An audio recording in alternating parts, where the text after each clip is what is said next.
Capítulo 11. Las cartas del Capitán Penas.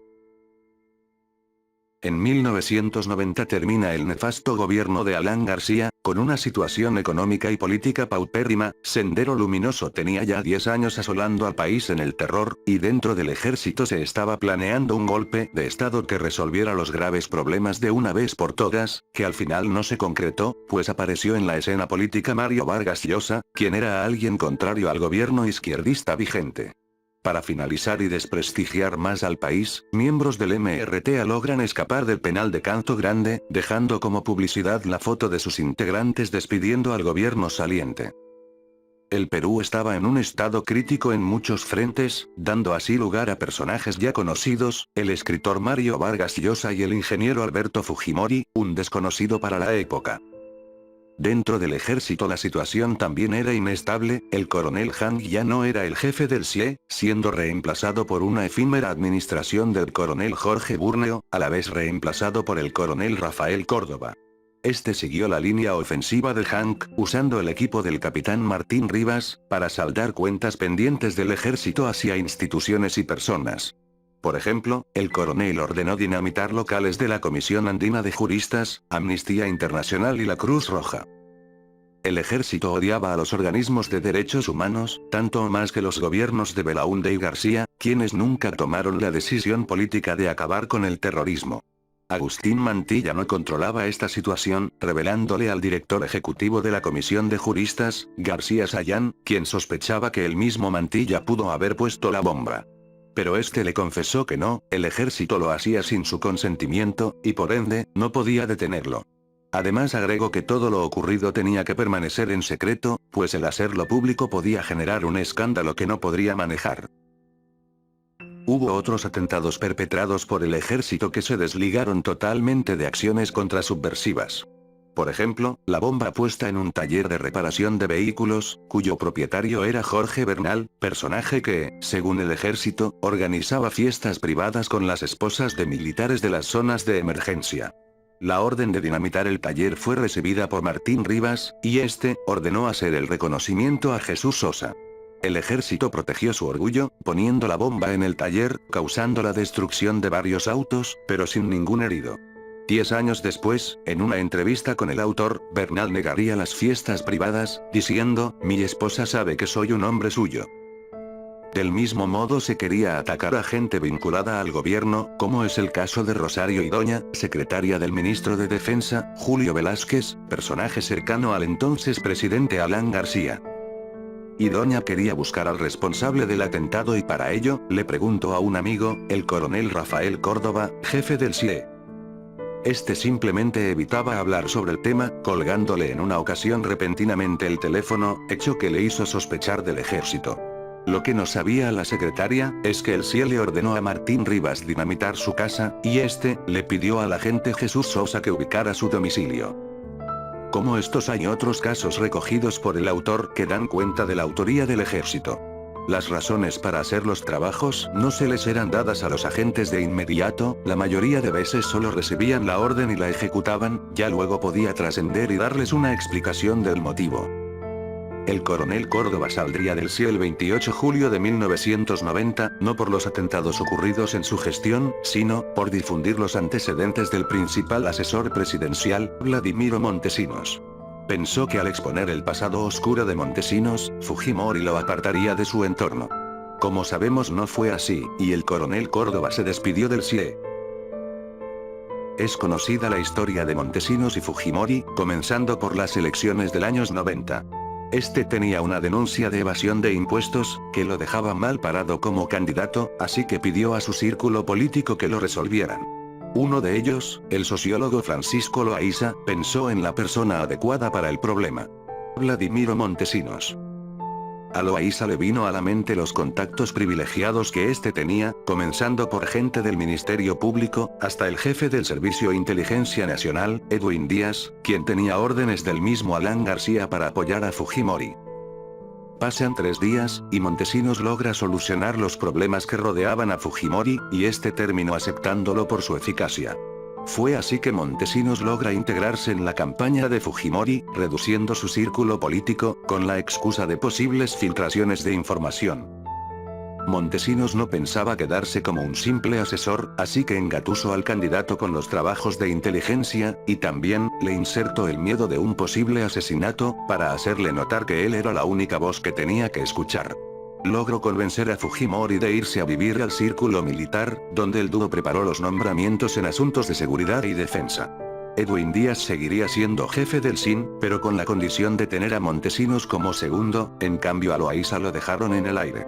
Fue víctima de engaños de Montesinos, quien le dijo a Fujimori que Loayza estaba haciendo negocios en Estados Unidos a su nombre. Apartado Loayza, solo quedaba Díaz en la competencia. Montesinos quería relacionarse más con el ejército, pues solo conocía a algunos generales, con los que mantenía poco trato. Necesitaba obtener información dentro de la institución y tenía al personaje indicado, Alberto Pinto. Este era su mejor contacto dentro del ejército, por él Montesinos supo que la mayoría de los militares no querían a Fujimori. Sabiéndolo, vio como buena la idea de llevarlo al círculo militar, pues daba un mensaje de respaldo al público, aunque la realidad fue que lo aceptaron por su condición de presidente más que por simpatía. Al principio Fujimori vivía asustado, le pidió a Pinto hacer guardia afuera de su habitación, ya que en el primer día nadie fue a darle seguridad. El entonces presidente antes de dormir tenía una reunión con su círculo íntimo, Montesinos, Loayza y de vez en cuando con Díaz. Pinto supervisaba la entrada de estos, pero especialmente de Montesinos, a quien había hecho ingresar subrepticiamente, pues aún no lo aceptaban en instituciones militares. Las reuniones se extendían hasta las 2 de la madrugada, se hablaba de temas de seguridad, inteligencia y política, quién debería ser ministro del Interior, Defensa y Justicia, sobre todo este último, por su trabajo de hacer y deshacer decretos, en los buenos y malos momentos. Pasa el tiempo y Montesinos, con el afán de aislar a Fujimori, le inventa un nuevo miedo. Un posible golpe de estado, perpetrado por el general Jaime Salinas Cero. Aunque ya se le había dado un nuevo cargo a este, Fujimori quedó preocupado, por varios meses, de cualquier intento para sacarlo de palacio. Le pidió a Pinto encargarse personalmente de su seguridad en las noches, y este así lo hizo, con la ayuda de 2 militares que resguardaron al presidente, pusieron cadenas con sus respectivos candados en la puerta de su dormitorio, y cada uno, en diferentes pisos, harían guardia. Con todo, Fujimori seguía desconfiando, y de vez en cuando, en los pasillos, le pedía información de un posible golpe a Pinto. Este se reía en sus adentros, pues sabía que Montesinos era quien alimentaba el miedo de Fujimori. Finalmente resolvió contar su actividad, por miedo de lo clandestino de su trabajo, a su jefe Víctor Malea, y este informó de la situación al comandante general. No hubo disgusto alguno y todo siguió como estaba. Pocos días antes que Fujimori asumiera el gobierno, Montesinos fue a hablar con un amigo que trabajaba en el SIN, Rafael Merino, para que le explicara cómo funcionaba el servicio de inteligencia. Este intrigado, le comenta sobre su trabajo y le pregunta sobre el futuro del general Díaz. Ese cojudo no va a durar nada, dijo Montesinos. En realidad duró 6 meses en su puesto. Al comienzo el general estaba dispuesto a compartir el poder con Montesinos, a quien presentó como hombre de confianza del presidente. Lo puso como subjefe oficial del SIN, dato que molestó a varios coroneles, que eran conscientes de su cuestionable pasado. Montesinos se dio cuenta de su error y desapareció todo documento firmado por él, para dicho cargo. Se contentó con mandar sin título en el SIN, con el obstáculo del general Díaz, a quien no podía tratar como a un subordinado. Pasan los 6 meses y presenta su renuncia, pues Montesinos le había hecho saber que Fujimori lo iba a reemplazar. Quien ocuparía el cargo sería Julio Salazar Monroe, su antiguo instructor. Ahora con el nuevo jefe del SIN Montesinos lograría ejercer su voluntad. Con el cambio comenzaría a construir su imperio en el SIN, aún no tenía la influencia de los años venideros, pero contaba con la institución de inteligencia que rendía cuentas con el mismo presidente. Antes que Fujimori juramentara, el grupo de Martín Rivas fue desactivado, pero algunos de sus miembros les dieron un trabajo especial. Cuando Fujimori fue declarado vencedor, la inteligencia del ejército empezó a investigar al entorno del presidente electo, por ello es que el coronel Córdoba anduvo investigando a Montesinos. Martín Rivas, que trabajaba en el CIE-2, fue encargado de analizar las conversaciones telefónicas de Fujimori, mientras Jesús Sosa reunía información sobre el círculo político del presidente. El agente por entonces quería librarse de su jefe David Bravo, a quien detestaba. Ni bien se le dio la oportunidad de trabajar en el Ministerio del Interior, gracias a su amigo Wilmer Yarlecke, se fue. Como ya se dijo antes, Pinto era el mejor contacto de Montesinos en el ejército, razón por el cual era un personaje influyente. Este fue quien recomendó al futuro comandante general del ejército, Nicolás de Bar y Hermosa Ríos, quien permanecería por 7 años en su puesto. Montesinos se tardó 1 año y medio en hacer los cambios necesarios en el ejército, no quería seguir la cadena de sucesión militar, pues requería que los nuevos jefes sean dóciles y obedientes, para ello despidió y pasó al retiro a los generales más capacitados. El asesor de Fujimori siempre consultaba con Pinto los perfiles de los posibles jefes, y si bien algunas veces no se aplicaba su propuesta, por lo menos era escuchada y atendida. Propuso gente para ministerios y comandantes, y estas personas beneficiadas por su influencia, fueron agradecidos con él, dándole en un futuro ascenso y méritos. Dejamos al agente Sosa trabajando en el Ministerio del Interior, hacía de asistente, guardaespaldas y chofer, dejándolo exhausto pero haciendo algo distinto a las acciones violentas de antes. Dejó el ministerio para trabajar en el Comando Conjunto, donde la presión era menor. Aquí fue donde le sobrevino la crisis. De un momento a otro, era atacado por una desesperación incontrolable, se le venían a la mente muertos, heridos, emboscadas e interrogatorios, todo ello provocándole un delirio breve pero intenso. Había visto a militares enloquecerse por la misma situación, pero él siempre intentó alejarse de estos pensamientos manteniéndose ocupado. Poco tiempo después Martín Rivas lo convoca, y el agente recuperaría el control de sí. Las operaciones del ejército pasaron inadvertidas en los primeros 18 meses del nuevo gobierno. Los atentados pasaron a cuenta de Sendero o el MRTA, pero nunca se pensó que podían ser del ejército. Incluso existe un órgano dentro de este, el Puesto de Inteligencia Lima, o PIL. Esta institución tiene varios puestos fuera del Pentagonito, y está a cargo de un comandante.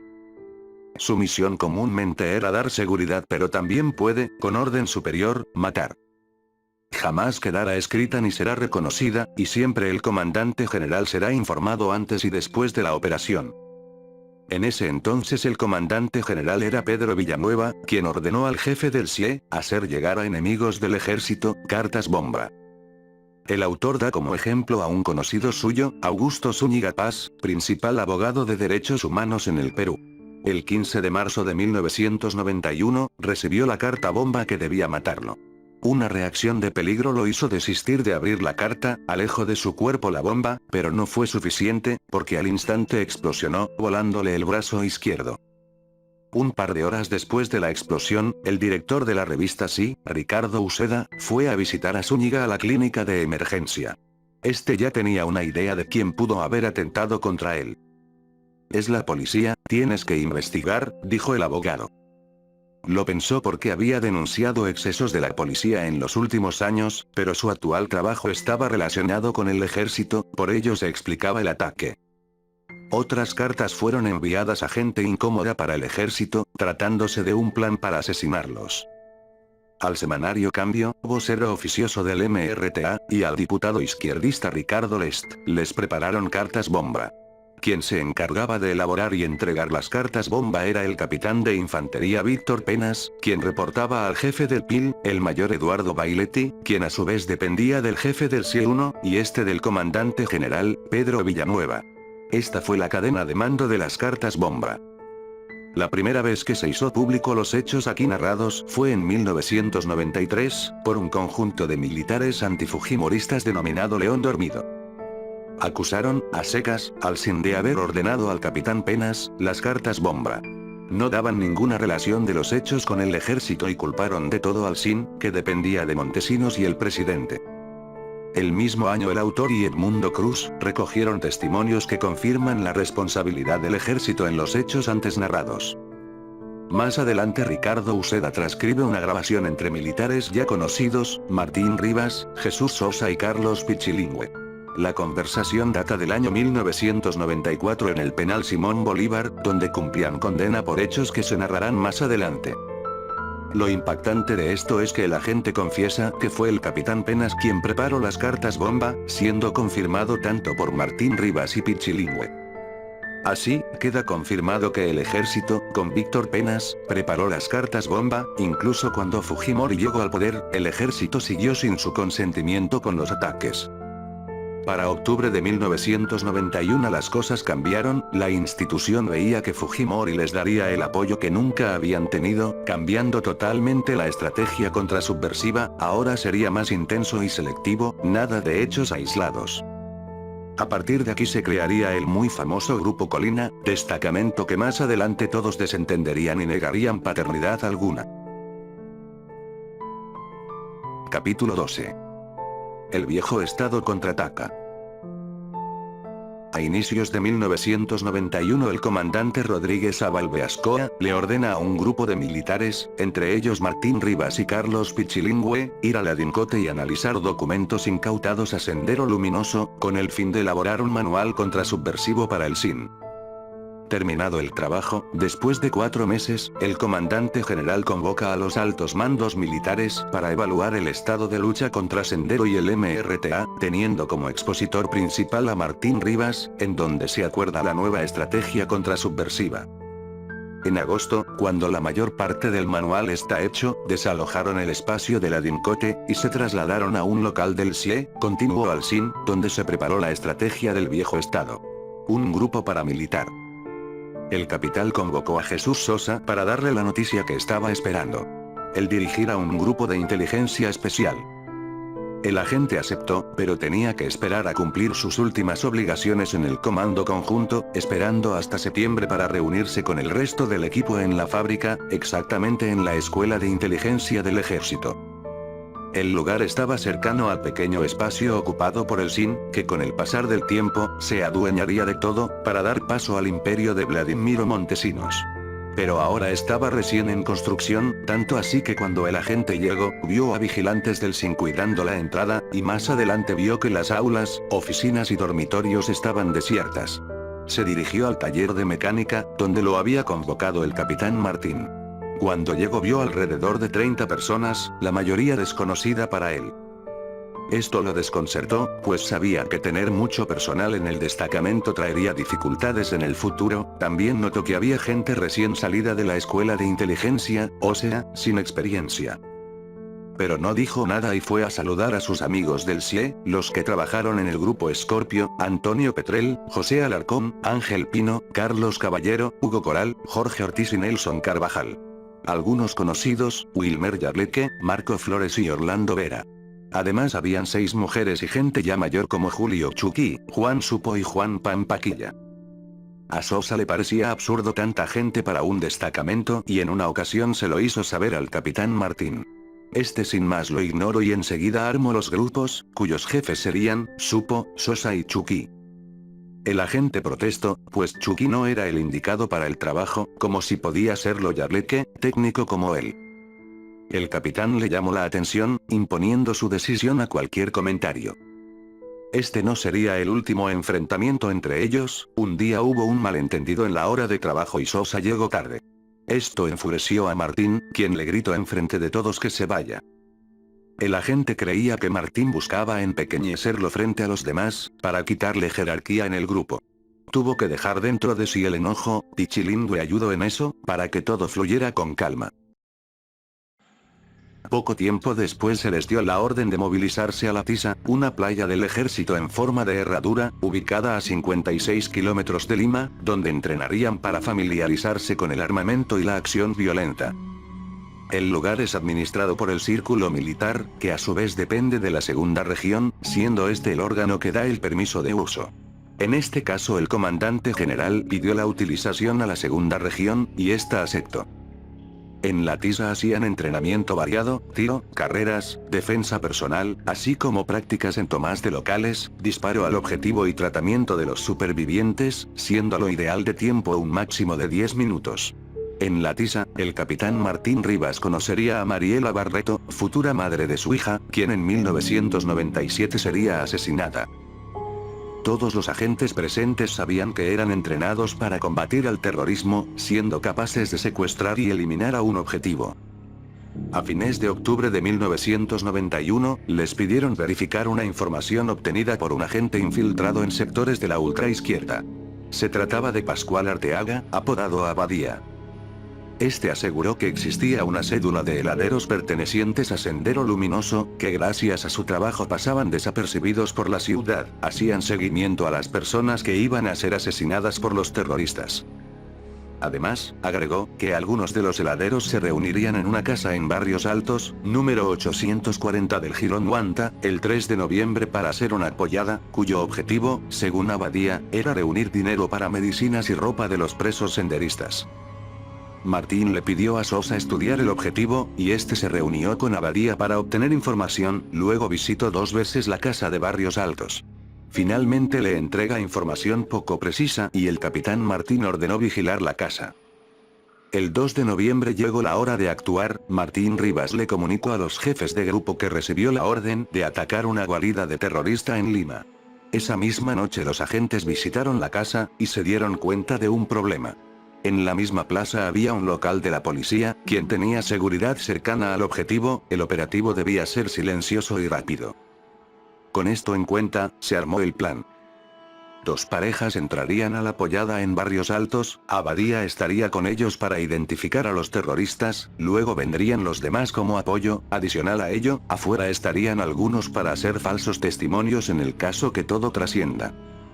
El domingo comenzó la movilización de los grupos. La orden era eliminar senderistas, pero el capitán Martín ni sabía quiénes eran. Eso lo debía dar Abadía, él era el infiltrado.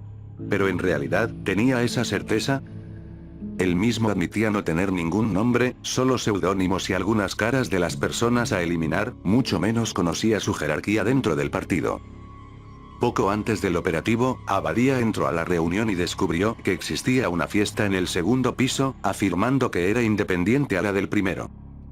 Todos estaban listos, aguardando en las afueras del local, así que Martín dio la orden de actuar. Yendo a la casa de Barrios Altos, camuflaron las camionetas Cherokees para que parezcan oficiales. Los policías que los vieron pasar ni se inmutaron. Estando en la casa, bajaron con sigilo, no había nadie en la calle, e ingresaron con los fusiles HK que guardaron en maletines largos.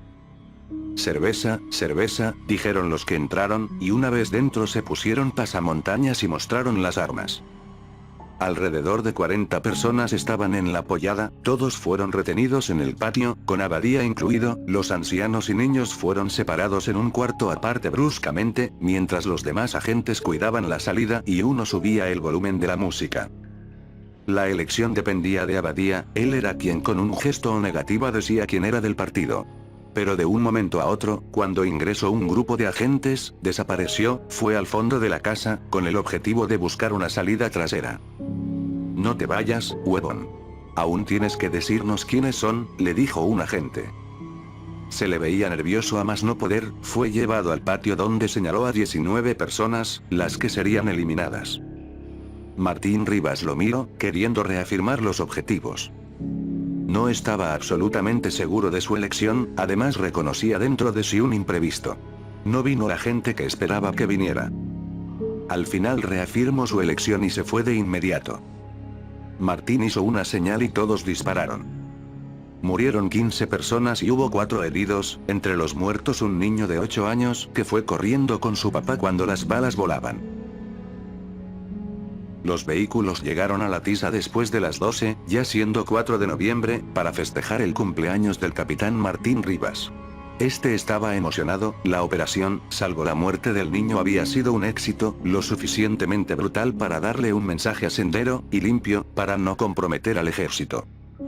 Los agentes sentían confianza en que la institución los protegería de las denuncias y escándalos que pudieran surgir. En el pasado mostró su eficiencia, como en 1980, el caso de la captura de terroristas montoneros en el Perú. En ese operativo se armó un escándalo que fue eficazmente solucionado por el ejército. En medio de la fiesta nadie se preocupó por un posible juicio en el futuro, se dedicaron a brindar por el capitán. Martín había logrado que el destacamento adopte el nombre de Colina, apellido de un militar infiltrado en Sendero Luminoso, que moriría en una balacera al no ser reconocido por sus colegas. El famoso Grupo Colina había realizado su primer operativo. Los sucesos contados fueron reconstruidos por el autor a través de 3 testimonios tomados en diferentes tiempos y lugares. Además, la vigencia de la ley de amnistía de 1995 hace creíble la historia, pues nadie necesitaba exculparse ni exponer a terceros. Más adelante en el 2001, el régimen de Fujimori cae, y la Corte Interamericana de Derechos Humanos anuló la ley de amnistía. Esto fue un quiebre total, muchos de los testigos cambiaron, negando totalmente su participación en los hechos. Agregado a esto, los jueces buscaron por todas partes el mecanismo de decisión, especialmente para inculpar a Montesinos y Fujimori. Lo encontraron en los testimonios de Hermosa Ríos, personaje gravitante en el régimen, quien confesó que Montesinos junto con Fujimori controlaba al Grupo Colina, siendo él totalmente ajeno al trabajo. Hay varias teorías sobre la jefatura del Grupo Colina. Una posibilidad es que la responsabilidad total era del SIN, otra del Ejército, incluso pudo haber trabajos en conjunto entre las dos instituciones. A continuación, el autor brinda vasta información de los hechos antes y después del operativo. Cuando Fujimori llega al poder, no tenía estrategia de gobierno alguna. Por otro lado, las Fuerzas Armadas impusieron su propia receta antisubversiva, que tenía que ver con un compromiso total del Ejecutivo. Fujimori aceptó esta condición, para más adelante ganarse a las Fuerzas Armadas y así lograr el autogolpe de Estado ocurrido el 5 de abril de 1992. Por ello, en noviembre de 1991, con poderes otorgados por el Congreso, el gobierno descargó 31 decretos para atacar al terrorismo con gran intensidad. Entre las medidas estaban otorgar al SIN poderes amplísimos, permiso a las Fuerzas Armadas de intervenir las universidades, el permitir el uso de armas a las rondas campesinas, etc., siendo la más relevante, la ley de arrepentimiento. El Congreso tuvo poco tiempo para analizarlos, pero de lleno descartaron darle más poder al SIN. Con algunos decretos aceptados, el Ejecutivo les daba armas legales a los militares para enfrentar al terrorismo, pero también se quería cambiar el método hasta ahora aplicado. La idea era que en condiciones políticas favorables, la represión al enemigo sea más selectiva y eficiente. Como se ha dicho antes, el capitán Martín elaboró un informe y exposición para el Pentagonito, tratando una nueva estrategia de guerra contrasubversiva. El manual fue difundido en un canal de televisión, causando un escándalo, pues dicho documento afirmaba una política de guerra clandestina para acabar con los terroristas. El autor recoge el trabajo de investigación del periodista Humberto Jara. Este, en su libro, Ojo por Ojo, sostiene que al finalizar la exposición de Santiago Martín Rivas, los jefes del ejército unánimemente resolvieron intensificar la guerra clandestina contra el terrorismo. La idea era causarles el mismo miedo, temor y desánimo que ellos infligían, dándoles el mensaje que en ningún lugar estarán seguros, porque inteligencia los encontraría para eliminarlos. El ejército devolvería cada golpe recibido, con intereses. Eso fue lo que pasó en Barrios Altos, una respuesta militar a Sendero, por lo ocurrido con los húsares de Junín en 1989, pues según un informante, Abadía, en la casa se encontraba gente vinculada a ello. Martín Rivas narró todo lo anterior en una entrevista a Humberto Jara, cuyas revelaciones negaría después de su captura. Ricardo Uceda menciona que sus fuentes confirman la voluntad de intensificar la guerra clandestina por esas fechas. Cada organismo de inteligencia buscaba ampliar sus facultades en la guerra. Pasa el tiempo y ocurrirían dos hechos aparentemente desconectados, la matanza de Barrios Altos y el aluvión de decretos. La guerra sería legal e ilegal, bajo una misma dirección política. ¿Qué institución dio la orden del operativo en Barrios Altos? Solo hay 3 opciones: la Comandancia General, el Comando Conjunto y el SIN. Todos los jefes de ese entonces niegan cualquier decisión tomada, aunque la condición de la Comandancia General, con la jefatura de Pedro Villanueva, es la más comprometedora, pues los decretos del Ejecutivo aún no entraban en vigencia, sin ampliar poderes al Comando Conjunto, y el SIN aún no contaba con el poder total que tendrá después del 5 de abril. Además, los agentes del destacamento pertenecían al CIE y no al SIN. Así que oficialmente, lo de Barrios Altos fue una acción del ejército, pero el autor revela información que muestra que, por lo menos, Montesinos fue informado de la matanza. Un día después del operativo, Rodríguez Abalbeascoa se presenta en La Tisa, junto a Tomás Ríos, del Servicio de Inteligencia de la Marina y, ambos fueron con los agentes, para conversar de las noticias del día. Todas al parecer hablaban de la matanza, pero ninguna relacionaba al ejército con ella. ¿Por qué Tomás Ríos estaba en la tiza? 3 testimonios del autor lo mencionan. No pertenecía al grupo Colina ni al ejército, era de la Marina y había integrado el grupo de investigación en la DIRCOTE. Una posible explicación es que aún no se terminaba el manual antisubversivo, así que aún tenía que estar junto a los demás analistas, como Martín Rivas, por ejemplo. El grupo de analistas, según Salazar Monroe, reportaba al SIN, de modo que Sabalbeascoa, aunque trabajaba en la DINTE en ese tiempo, aún tenía relación con el SIN, pues debía entregar el informe. Ello se ve reflejado por el testimonio explícito de Jesús Sosa.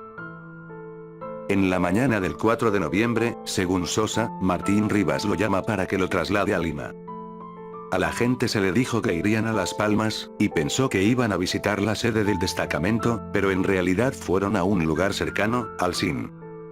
Sosa vio que Sabalbeascoa estaba esperando, y poco después apareció Montesinos. Hablaron un momento y Martín regresó al auto, sin decir nada. Otro testigo excepcional menciona, en una entrevista con el autor, que tuvo lugar un diálogo entre Montesinos y Alberto Pinto. Este al parecer fue a verlo para informarle sobre lo sucedido en Barrios Altos, a lo que Montesinos le respondió enojado que habían venido a darle cuenta Martín y Rodríguez, comprometiéndolo a él. ¿Por qué fue a darle cuenta al SIN? Justo por esos días, no había jefes del ejército al que darle cuenta. Ambos, Pedro Villanueva y Rivero Lasso, estaban en Estados Unidos. Esto da ambigüedad al asunto, se supone que el ejército le pidió a Rodríguez Sabalbeascoa crear un destacamento, y a la hora de rendir cuentas no está presente ninguno. ¿Habrán pensado que a falta de jefes en el ejército, debían dar cuenta al SIN? Eso no fue tema de conversación en la tiza, los agentes estaban celebrando el cumpleaños del capitán Martín Rivas, entre cervezas y comida marina, sin hacer referencia a los sucesos del día anterior. La policía formó una comisión presidida por Héctor John Caro, director de la DIRCOTE, para investigar los sucesos de Barrios Altos. Según las investigaciones todo apuntaba a la existencia de un grupo paramilitar, y que era necesario el apoyo del Ministerio de Defensa para esclarecer el asunto. Caro fue destituido el 18 de noviembre, 4 días después de terminar su informe, por un presunto robo de dinero desaparecido. Fue reemplazado por el general Quetín Vidal, el cual no siguió la investigación, menos lo hizo el Ministerio de Defensa. Para finalizar, el autor transcribe una entrevista a un militante de Sendero Luminoso, quien le revela datos interesantes. Una cosa que dice es que no existía una cédula de heladeros, luego cuenta sobre algunas personas de la pollada relacionadas a Sendero, como Luis León Borja, militante que estaba dado de baja por su captura en 1991, donde casi muere. Más adelante reconoce al infiltrado del ejército, Abadía, a quien conocían como Enrique, pero notaba en círculos de influencia senderista. Y viene lo más impactante, Enrique pensó que ellos irían, así que dio parte al ejército. Pero según el senderista, habían descubierto que la casa de Barrios Altos estaba siendo vigilada, así que dieron orden de no acercarse.